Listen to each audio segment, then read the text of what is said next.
Welcome everyone to We Are Triathletes webinar series.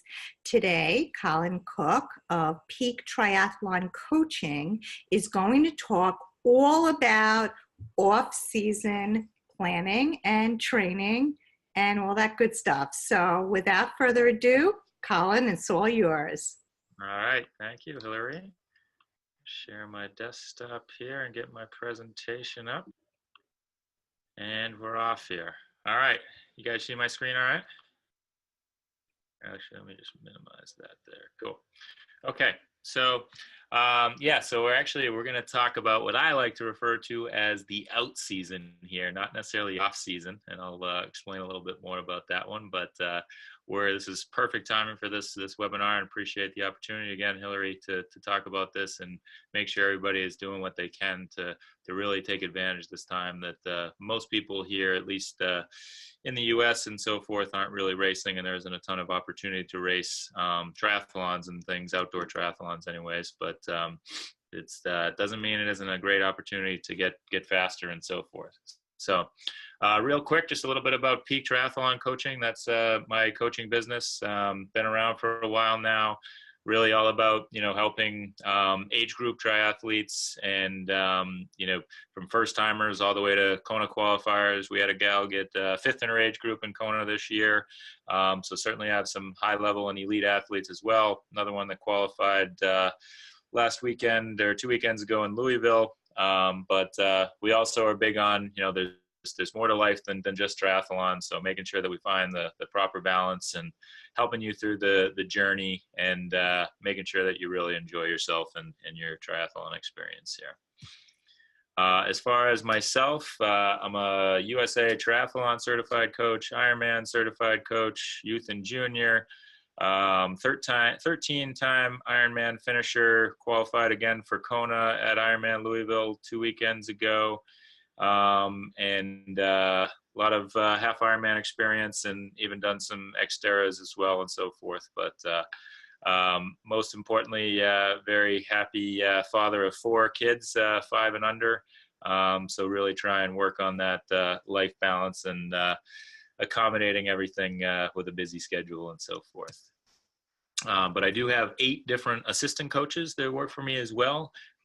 So all, again, are people that understand and really can relate to people with jobs and families and so forth that can really help you to achieve your goals and so forth. So we can get you their contact info after if you'd like here.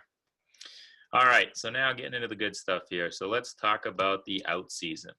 All right, so a lot of people refer to this as the off season. And, I'll start by saying that it's definitely important to have some off time. And, really a lot of times we need to take a small step back to make a big leap forward. So, don't be afraid to take some downtime. And, if you've been racing, ongoing for even really a year, I really like to take at least a couple of weeks off completely from training after my season's over. And, extremely important to do that. But the winter, just because it's cold outside for most of us here on the East Coast and so forth, doesn't mean that it's time to just take a break, eat poorly, gain a bunch of extra weight, and then try and catch up from where you were when you ended your season, probably at the highest peak of your fitness and so forth there. So what we really focus on is getting faster. And, we're using quality over quantity types of training methods and so forth to achieve that. And we're definitely going to be focused on technique and making sure that you've got your technique is in tune and in line, and trying to improve that if there's weaknesses there. But just general, weaknesses and imbalances, we're going to really focus on improving those, because this is definitely the time to take care of those. So hopefully, getting ourselves set up to do all the little things right that will then, translate into superior fitness to be able to kick some butt when it comes to 2019. Now we talk about the race season coming up. So before we jump too much into that, and I'll give you some specifics here, you'll see in a bit, but, overall, your general health and things has to be priority number one. So, I already mentioned there quickly that, highly recommend, taking a break and some downtime and maybe some non-specific time of training and so forth, or doing some cross training and things like that. But if you need to make sure that you're getting yourself fully healthy and so forth, and you don't want to be jumping into the season or trying to progress here if you've got some things that you need to work on. This is definitely a time that you really want to give back to loved ones if you've been, making some sacrifices and things, and I'm sure they have been, to help you to facilitate and do all your training and so forth. So definitely much better to spend some extra time now and make sure everybody's happy and take advantage of this time when you have this opportunity here. But it's definitely not the time that you want to be pushing through injuries. So, I talked to so many people that, they get, especially at this time of year, there's just so much more risk than there is to reward than trying to battle through, that ankle injury or different types of things that you may have lingering from, a long season and so forth, So, anything I'm talking about now, totally is secondary to being able to get your health to where you want it to be or need it to be, and being healthy before you can really be ready to take this stuff on here. So make sure you're going, physical therapy, doing prehab exercises, whatever it may be, to get yourself there. But you also really want to make sure that you're figuring out what's going to motivate you and making sure that you have the desire to get faster and improve, because especially for us in the colder climates here, it's a tough time to train. And if you don't have the right motivation, the right goals and purposes and things like that, then it's definitely going to be much you probably won't have nearly as much success as if you're really driven to do the things that you're set out for and so forth.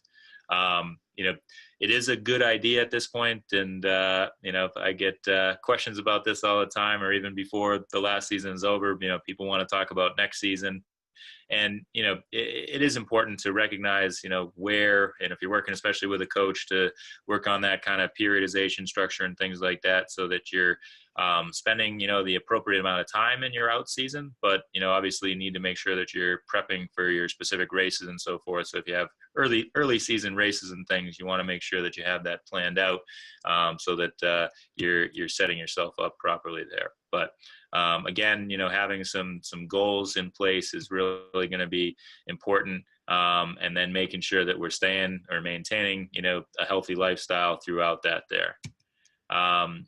To that point, weight is always a sensitive subject, always, that you have to be careful with, but you can't spend your entire year at race weight, right? So if you're going to put on a few pounds, this is the time to do it. And, especially depending on how aggressive or conscious you are and goals and things with your weight, oftentimes if you push that envelope too much, you're asking for injury or illnesses and different things like that. So don't be afraid to add I usually gain 10, 15 pounds sometimes during the out season here.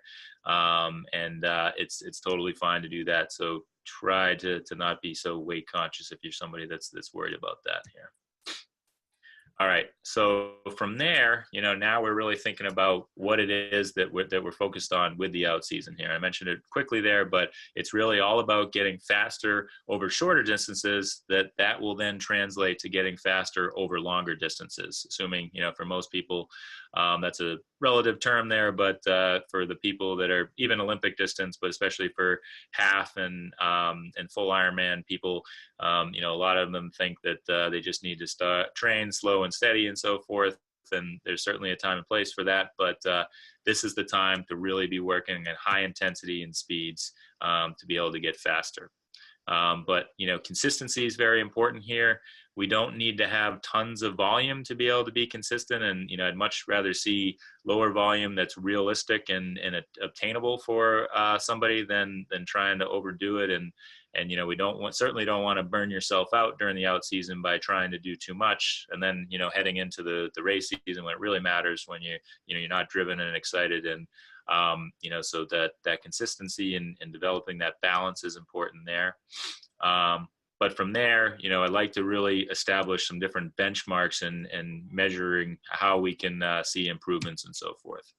So what I like to do with our clients is, we establish what your current swim paces are, and we're going to go into some details on that here. How are we doing on time? All right, good. And we're also going to look at, what your current FTP, your functional threshold power. I did do a webinar with you guys here with We Are Triathletes not long ago, where we talked a lot about power and specifically with the bike, but potentially lactate threshold. And then we like to use 5K pace as a baseline, and a lot of work is based off 5K pace when it comes to running.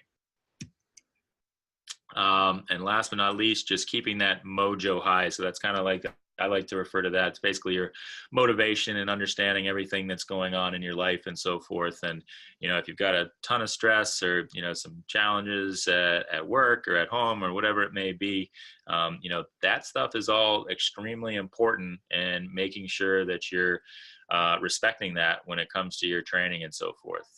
Yes, training can be a stress reliever and is important and helpful from that regard. But if you're overdoing it with your body, and you have a bunch of other things going on, you're really asking for trouble there. So I always like to get a gauge of, again, what I call mojo with my clients. And, I'll make adjustments, even though they may not be injured or doing all right. I may pull it back if I realize there's some life stressors and things that are happening and so forth. So make sure that you're keeping an eye on that. And, motivation is really important. So we're also going to mention strength training here. So especially, they've tons and tons of research now coming out, really, if you're 35 and older, that you should be doing strength training, and it's significant benefits, but especially during the out season here, we really need to make strength training a priority. So, we really want to work on imbalances and weaknesses to start. But we have to always make sure that the technique is the top priority. So even at this point, we do want to do lower reps with heavier weight, ideally, but technique has to be driving, and you make sure that you're always having that perfect technique when you're doing things. And if that means going with a little bit lower weight and so forth, it's totally worth it, because our goal with the strength training is to get stronger, not to get injured and so forth. And if we push the envelope there, you're asking for trouble there. But definitely want to be slow and controlled with our movements, and trying to figure out a convenient way to work these workouts in is really important. And it comes down to a core principle we like to operate off of making your easy days easy and your hard days hard, right? So the strength training is a big piece of that. And perhaps we should do a whole nother webinar about that. But this is definitely a time to get serious about strength training if you're not doing it already. Okay, so when it comes to swimming here, yes, you do need to swim. Actually, I know some other coaching organizations that don't have their clients swim, or really deprioritize swimming during the out season. Yes, your swim may only be 10 to 15% of your day, when it comes to, especially to long course triathlon. But, if you're weak on the swim, even though you may get through it, the impact that it has on your bike and your run is very significant. So you need to make sure that you're swimming, and this is a great opportunity to really focus on your swim and get faster and more efficient, more importantly. So yes, you definitely want to be swimming. Also keep in mind, just kind of a general feedback here on swimming.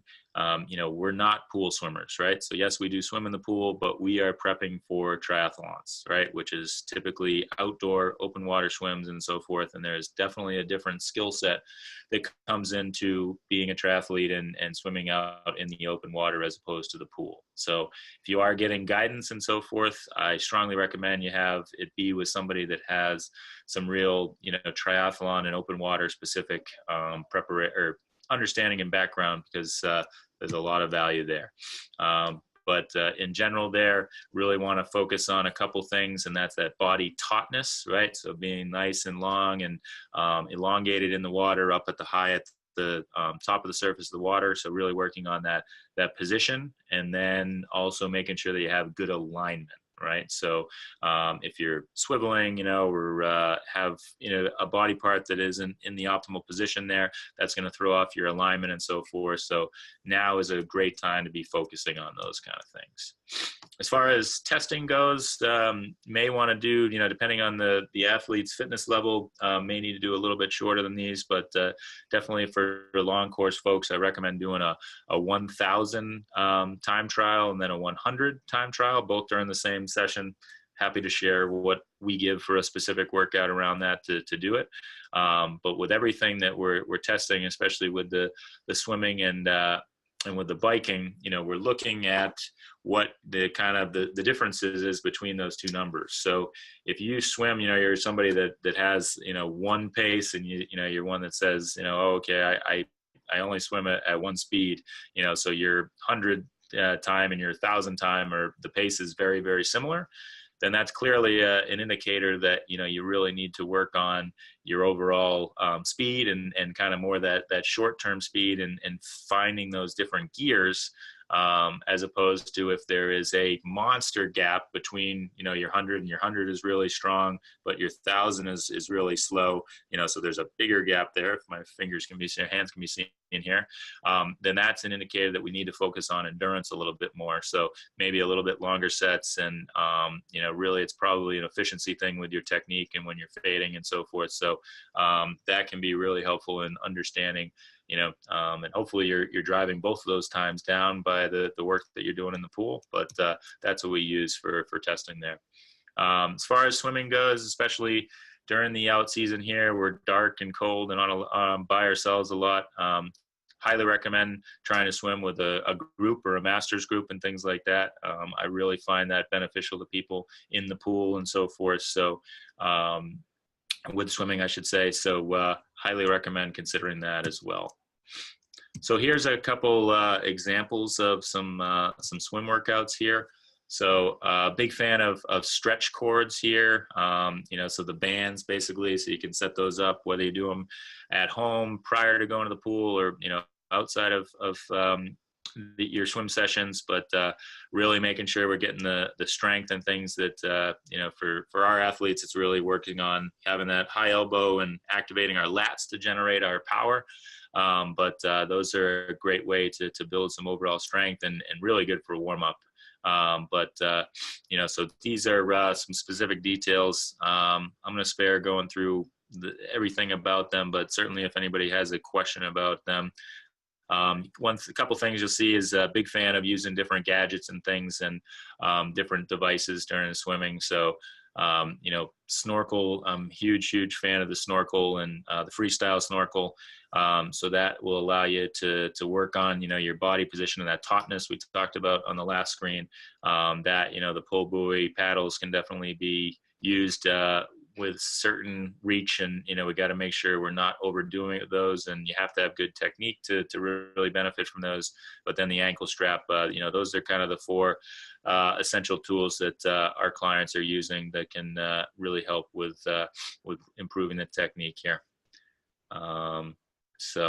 But you'll see definitely a lot of kicking also done in this phase of training and so forth. We're working on that overall body position, and while we may not necessarily kick for propulsion during triathlon, we definitely need to kick enough to maintain that good body position and so forth. So we focus on that as well here. All right, when it comes to the bike, definitely fans of quality over quantity. So definitely, again, some high intensity type workouts for the most part. But, it's really, really important, especially when we're going with those high intensities, we need to make sure we warm up our bodies properly. So, spinning it out, doing some different things, you'll see in the examples here in a second for your warm up.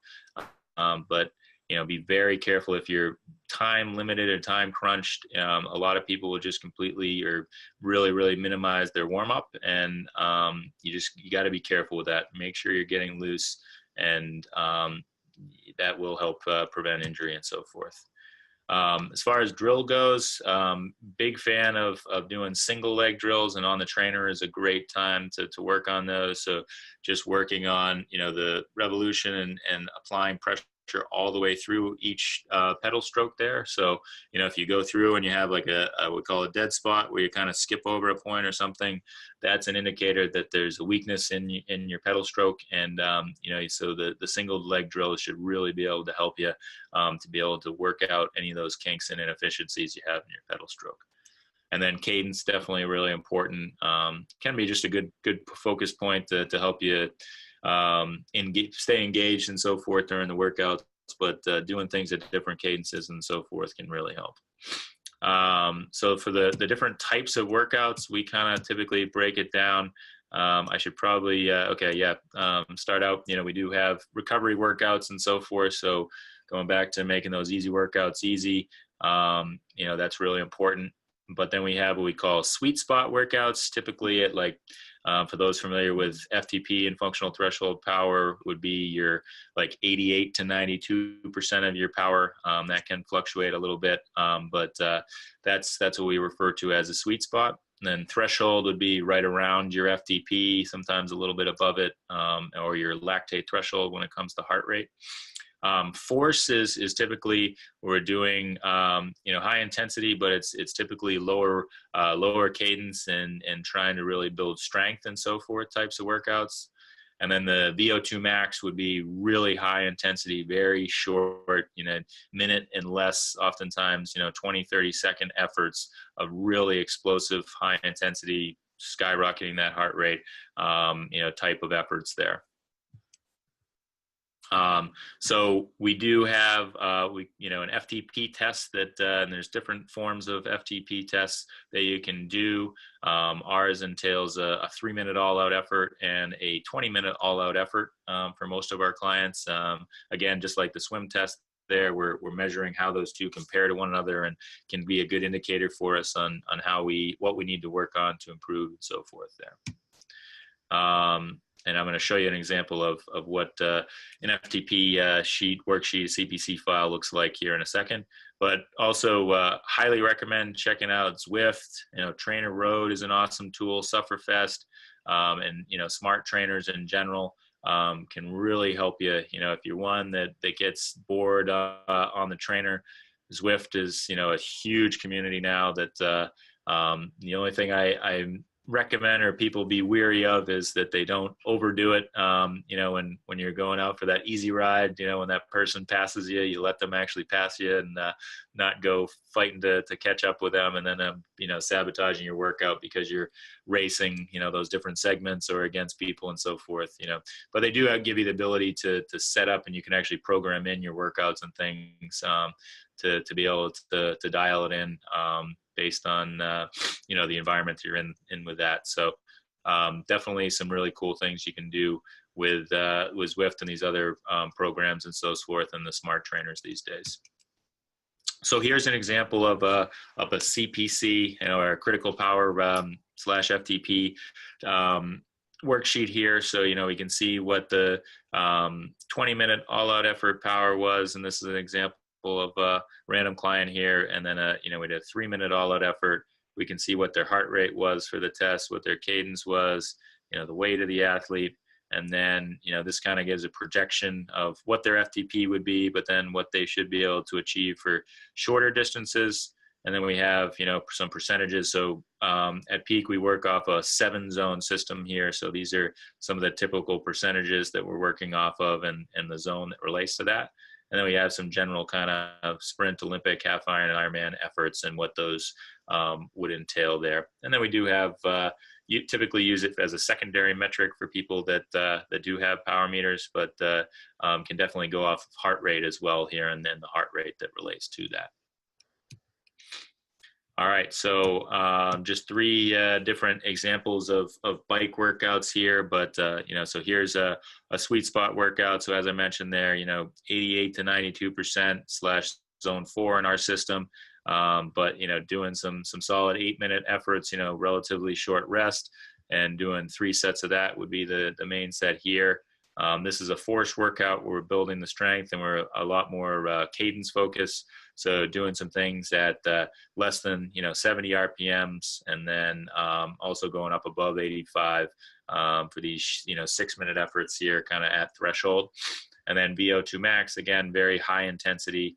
So 10-second all the way up to 50-second, or excuse me, 1-minute sprints here with minimal recovery there to try and really push the envelope there. All right, so when it comes to running, again, just keep harping on this, but we're making sure, especially with running, that we're making your easy runs easy and your hard runs hard, right? So running is what puts the most stress on the body, and you're typically going to see the most benefit by being, you got to remain healthy and so forth. And so actually, I'm drawing a blank on his name. The gentleman that just broke the marathon record, that is pushing close to 2 hours for a standalone marathon. He's a great example here. He's on record of talking about doing some of his, so he's running, in the mid-4s, for his pace in a marathon. And he's doing or starting some of his runs in like the 9:30 pace, around that pace there. So that's really shows you, how easy we can go, and that even the elites are doing that. And don't be afraid, or leave your ego at the door when it comes to pacing and things like that. Do what's going to benefit you the most. And in most cases, running, because of the load and stress it's putting on, going easier most of the time is important. 80-20 rule is a good rule of thumb there. 80% of your time being easy, just 20% being harder. There's some good books out there about that and things as well. But from there, we're really focused on technique, power, and speed. So, I'm a huge fan of high turnover and cadence, and can really do some big things for your efficiency and so forth. So something we can definitely focus on there. We're really, for our athletes, once we've established what their 5K pace is, we do a lot of things based on that. So for example, you're going out, all right, you're going to run, you warm up at 2 minutes, the 15 minutes at 2 minutes slower than 5K pace or so forth. And you'll see that in some examples. And then big fan of using a lot of hill workout and short explosive efforts in general, but hill repeats can be really good and beneficial for people that want to get stronger, and also can really help with their run economy as well. As I mentioned, benchmark testing through a 5K.